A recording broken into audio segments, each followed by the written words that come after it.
Assalamualaikum warahmatullahi wabarakatuh.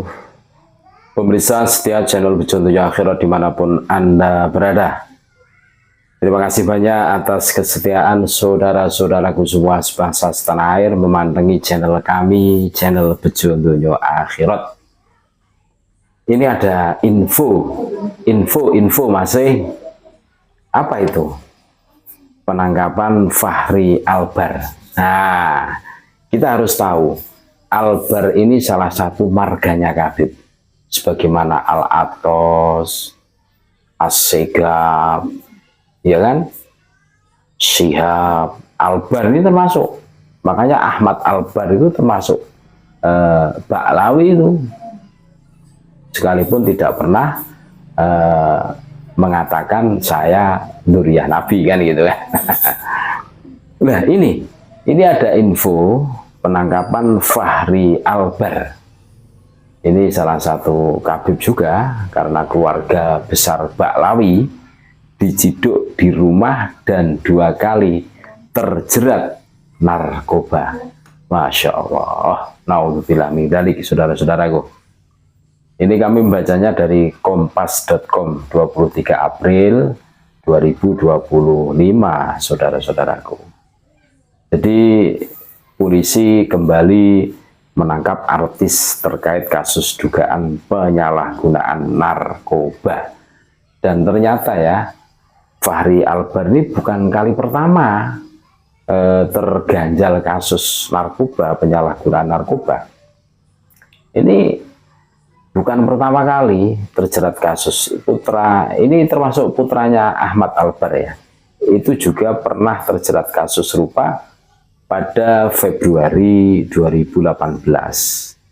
Polisi menemukan beberapa barang bukti, yakni 1 plastik berisi sabu 0,8 gram, 13 tablet Dumolid, 1 butir obat kalmit, dan beberapa alat hisap sabu.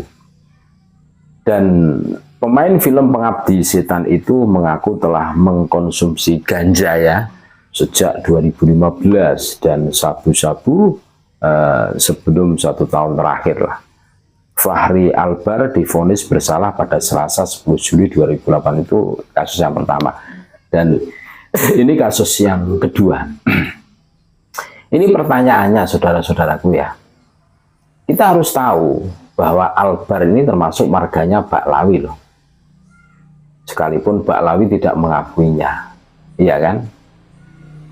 Ini berarti kalau Ba'lawi selama ini yang kita kenal mengaku sebagai cucu Nabi, ya otomatis Fachri Albar ini ya termasuk menurut pengakuan Ba'lawi yang lain, ini berarti kan yo cucu Nabi juga. Nah ini kan iskal loh, aneh gitu loh, wagu, masa cucu Nabi terjerat kasus narkoba, bukan hanya 1 kali, 2 kali ini, iya kan? Ngeri ya. Makanya kalau teori Jawa itu mengatakan kacang kui mesti nurut lanjaran, buah jatuh tidak akan jauh dari pohonnya, gitu loh. Keiskalan, keanehan,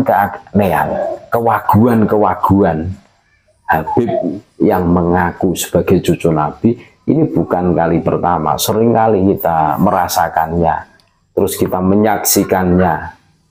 Nah ini gimana ini konsepnya? Gimana solusinya? Ya sudahlah. Polemik nasab sudah bergulir 3 tahun, saudara-saudaraku. Dan selama durasi 3 tahun mereka tidak bisa membuktikan. Ketika umat bertanya, mempertanyakan kesohehan nasab mereka yang ngakunya kesana kemari, wow nasab kami adalah nasab yang paling soheh, saudari-saudari, ternyata mereka tidak bisa membuktikan. Terus mau dipercaya dari segi mananya? Dari pengakuan saja, dari katanya si A, si B, katanya si ini, si itu.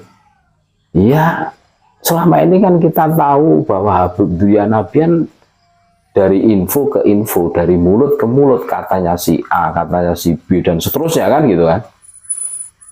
Dan ketika ada yang mempertanyakan, mereka bukan, tidak bisa menjawab. Bisanya cuma bikin drama, memutarbalikkan fakta, bikin playing victim, bikin framing, menuduh kami PKI.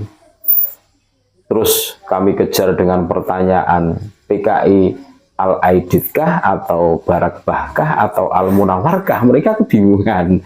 Ya marga mereka kok. Nah ini kami menemukan kasus lagi, marga Albar ya. Ini terjerat kasus narkoba. Bukan hanya 1 kali, 2 kali. Aduh, ini semakin menguatkan ya. Semakin menguatkan.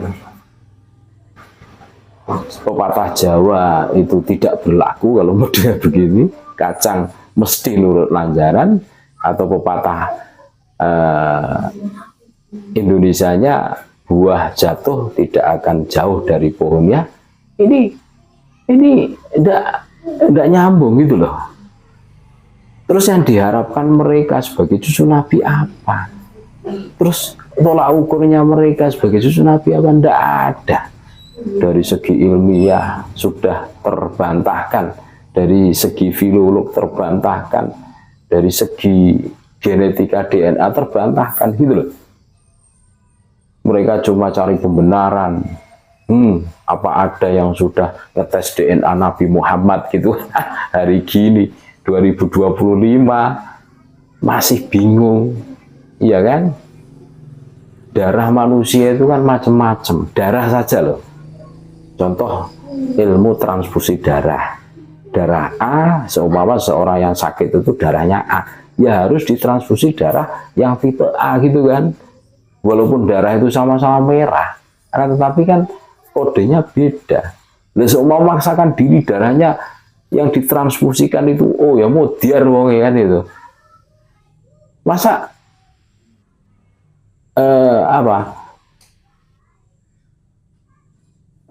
sebegitu saja kok enggak bisa, kok rumit amat gitu loh. Wong gampang-gampang, apalagi di era-era digital kan, kita tidak tahu alamat yang kita tuju, ya kita tinggal Sherlock atau kita menggunakan Google Map, selesai kita akan sampai di tujuan gitu loh, tinggal ketik saja. 2025 masih meragukan ilmu DNA kan lucu ini. Ini golongan apa? Kami sempat berpikir seperti itu, makanya aduh berat saudara-saudara. Jadi sudahlah, memang tipikal tabiat mereka, perangai mereka ya seperti itu. Mungkin karena faktor genetika yang haplogrup gitu, makanya aneh-aneh. Terus yo di logika itu ya sulit, angel gitu loh. Itulah info ya, ada marganya Habib. Kita harus tahu Albar itu termasuk marga Habib. Terjerat kasus narkoba, apakah pantas? Ya silahkan dijawab oleh netizen semua. Terima kasih, tetap NKRI harga mati Nusantara milik kita.